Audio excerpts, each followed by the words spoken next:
au niveau de la conjoncture internationale, eh bien, vis-à-vis notamment des partenaires européens du Maroc, il n'y a pas de pression externe au niveau de l'inflation. Donc la demande va être timorée et par conséquent, il n'y aura pas pour nous de pression au titre des tensions inflationnistes externes.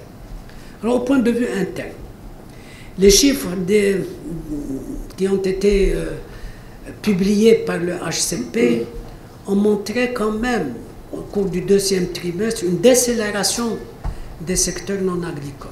Nous sommes à 1,7% au bout du deuxième trimestre. Ça veut dire que le non agricole ne performe pas. Et au contraire, a été en deçà de ce que nous avons dit l'autre fois quand nous nous sommes réunis en juin. Et à travers les indicateurs infra-annuels dont nous disposons au niveau de la Banque mondiale, ben nous allons en 2014 avoir une croissance qui tournerait autour de 2,5%. Sur le plan de l'emploi, bien sûr, cette croissance qui a été négative au niveau du secteur agricole et donc timorée en ce qui concerne le secteur non agricole, s'est traduite par un alourdissement du chômage de 0,5 points. Et nous sommes maintenant à peu près à 9,3% de taux de chômage. Les jeunes restent un chômage assez lourd. Et donc là aussi, sur le plan des autres composantes, des éléments dont nous disposons, sur la balance des paiements, eh bien là, je dirais, les performances sont un peu plus heureuses. Parce qu'il y a eu un comportement intéressant des exportations, tiré parce que ce que nous avons dit l'autre fois, les métiers mondiaux du Maroc, dont notamment l'automobile, et avec une évolution moins négative en ce qui concerne les phosphates, mais moins négative que ce que nous avons eu au cours du premier trimestre 2014. Là aussi, le compte courant de la balance des paiements va devoir s'atténuer.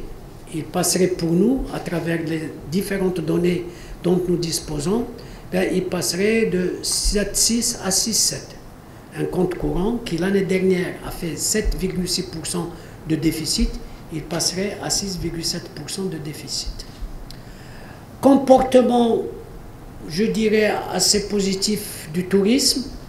Donc à fin août, nous faisons 3% en glissement annuel à 50 milliards.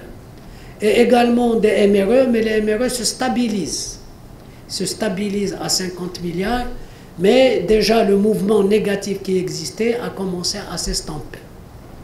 Dans ces conditions-là, nous avons des réserves de change actuellement qui atteignent 176 milliards de dirhams. Ça représente à peu près 4 mois, 29 jours d'importation. Et d'après les éléments dont nous disposons, eh bien, nous tournerons vers la fin de l'année 2014 autour de ce chiffre-là. C'est-à-dire près de 5 mois, les réserves de change représenteraient près de 5 mois d'importation.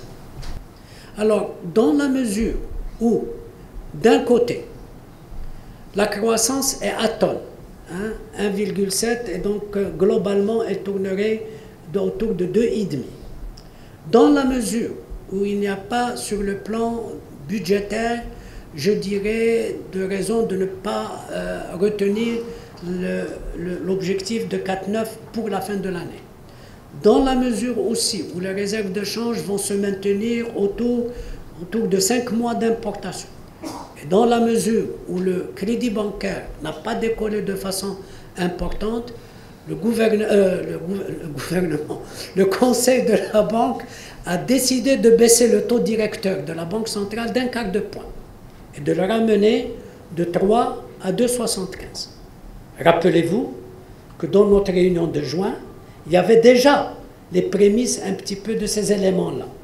Et qu'en juin, nous avons dit, nous préférons prendre un peu de recul pour voir est-ce que ces projections, ces estimations vont se confirmer dans les 3 mois à venir.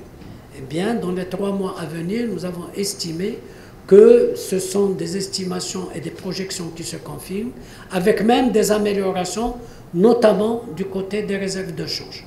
Et que par conséquent, nous pouvons, sur l'objectif des 6 trimestres à venir, bien décidé cette baisse d'un quart de point du taux directeur de la Banque centrale pour le ramener de 3 à 2,75.